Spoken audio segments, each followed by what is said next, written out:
10। ये तो हमें गिवन है कि एम्बियंट टेम्परेचर या जो हमारे पास इन्वायरमेंट का टेम्परेचर है वो 10 डिग्री फ़ारेनहाइट के इक्वल है। तो अब हम क्या करेंगे, T at zero condition use करेंगे which is equal to 70 degree in 1 या इन 2, क्योंकि 1 ये हमारे पास इक्वेशन नंबर 2 है। 1 मैं जो कंसिडर कर रहा हूँ वो मैं ओरिजिनल डिफरेंशियल इक्वेशन को 1 कंसिडर कर रहा हूँ, जो कि ये है, ये 1 इक्वेशन है। ठीक है, तो 2 के अंदर हम जब सब्स्टिट्यूट करेंगे t naught is equal to 1, तो हमारे पास क्या चीज़ आएगी, t की जगह पे 70 डिग्री और c e raise to power 0 हो जाएगा, क्योंकि t की जगह मैंने 0 पुट करना है तो k से मल्टीप्लाई होकर वो 0 प्लस 10। तो ये 10 जब इक्वलिटी के लेफ्ट हैंड साइड पे आएगा तो ये आ जाएगा 60 इज इक्वल टू सी। ठीक है, तो सी की वैल्यू हमारे पास क्या आ गई, 60 डिग्री फ़ारेनहाइट। ओके, अब हम क्या करेंगे कि दोबारा से रीराइट करेंगे सॉल्यूशन को, which is equal to t is equal to C की जगह 60 ई रेस टू पावर के टी प्लस 10। अब हमें जो दूसरी कंडीशन गिवन थी, अब इस इक्वेशन का नाम जो है वो मैं रख लेता हूँ इक्वेशन नंबर 3। ठीक है, अब जो दूसरी कंडीशन थी, यानी कि आफ्टर हाफ मिनट, यानी कि 1/2 is equal to 50 degree use in 3, इस कंडीशन को मैं यहाँ पे 3 में यूज़ कर रहा हूँ। चलें जी, इसको हम अगर यूज़ करेंगे तो क्या होगा, t की जगह पे 50 is equal to 60 e raise to power k, t की जगह पे 1/2 प्लस 10। 10 प्लस 10 हो रहा है तो राइट हैंड साइड पे जाके ये आ जाएगा 40 ओवर 60, 60 यहाँ पे मल्टीप्लाई हो रहा था, ई raise to power k by 2, 0 0 से यहाँ से हम कैंसिल कर देंगे, तो which implies that e raise to power k by 2 is equal to 2/3। ठीक हो गया। अब क्योंकि मुझे k की वैल्यू चाहिए तो नेचुरल लॉग अप्लाई करूंगा, e raise to power k over 2 is equal to natural log of 2/3। ठीक है,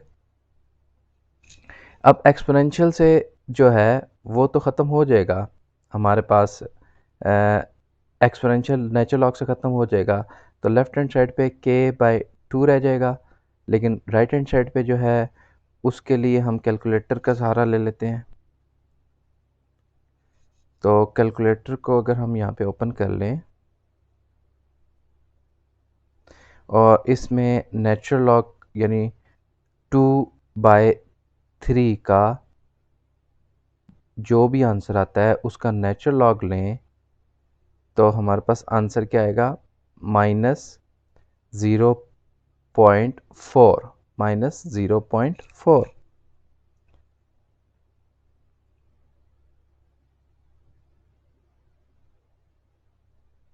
के की वैल्यू हमारे पास आ गई -0.4, सॉरी k/2 की वैल्यू।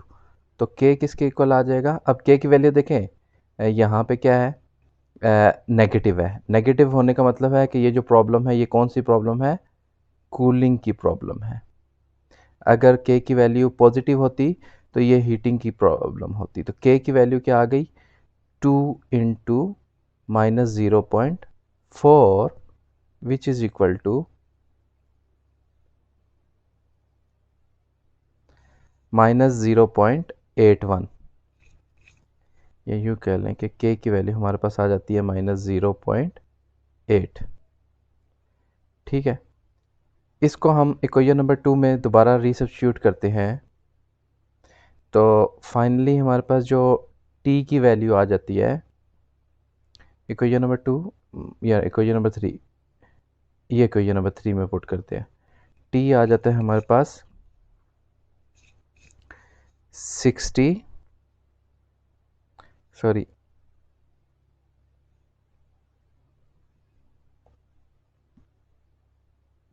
टी की वैल्यू हमारे पास आ जाती है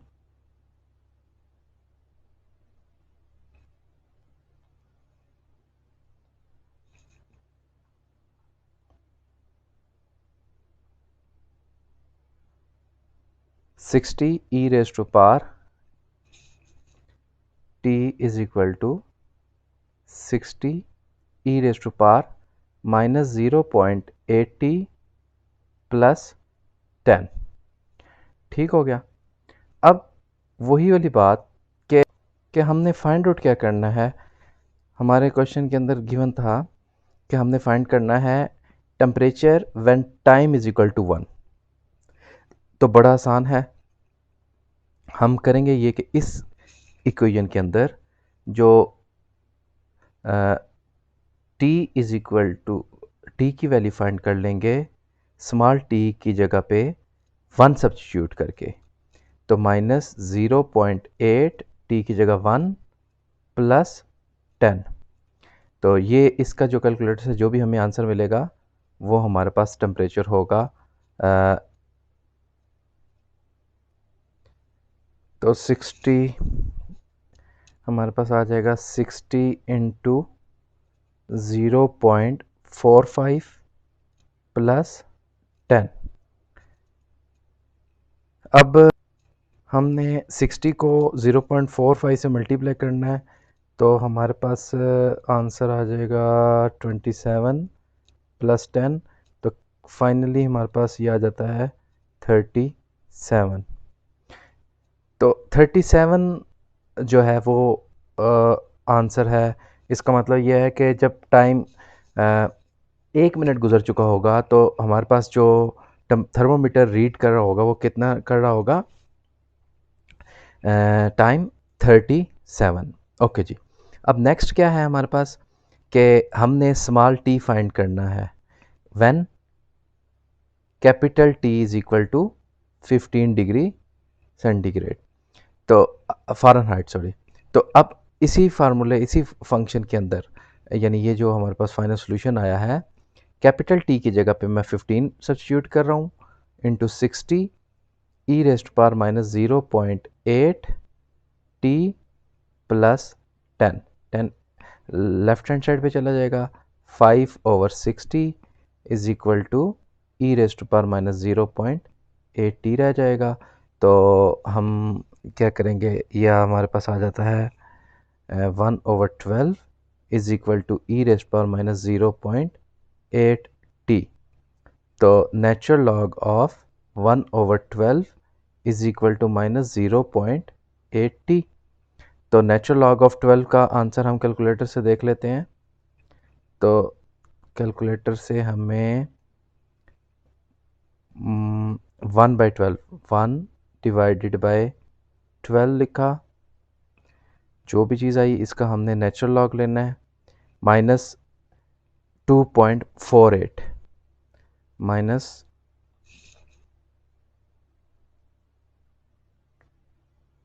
minus 2.48 is equal to minus 0.80। तो यहाँ पे हम डिवाइड कर लेंगे। Minus 2.48 over minus 0.8 is equal to t. तो इसको मैं डिवाइड कर लेता हूँ 0.8 से, तो मेरे पास आंसर आ जाता है 3.1। तो टी की वैल्यू क्या आ जाएगी 3.1 और टी आ जाएगा approximately 3 minutes.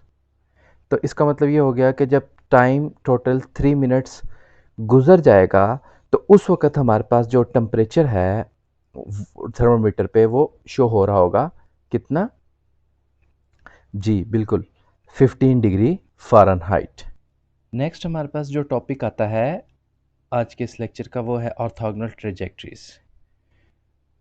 Orthogonal trajectories actually होती क्या हैं कि ये फैमिली ऑफ कर्व्स होते हैं जो कि किसी भी अलजेब्रिक इक्वेशन के ऊपर ड्रा हो रहे होते हैं परपेंडिकुलरली। तो अब हमने इन ऑर्थोगोनल ट्रेजेक्टरीज को फाइंड आउट कैसे करना है, उससे रिलेटेड हम एक एग्जांपल देख लेते हैं। इस एग्जांपल में हम देख रहे हैं कि हमारे पास एक इक्वेशन है जो कि x square plus y square is equal to c x की फॉर्म में है। ये जो हमारे पास इक्वेशन है ये हमारे पास फैमिली ऑफ कर्व्स की इक्वेशन कहलाती है। फैमिली ऑफ कर्व्स की इक्वेशन का मतलब क्या है कि अगर हम इस फंक्शन का ग्राफ ड्रा करें तो फॉर डिफरेंट वैल्यूज़ ऑफ सी हमारे पास डिफरेंट कर्व्स आएंगे, और वो डिफरेंट कर्व्स कैसे शो होंगे, मिसाल के तौर पे वो इस फॉर्म में एक सर्कल की फॉर्म में, यानी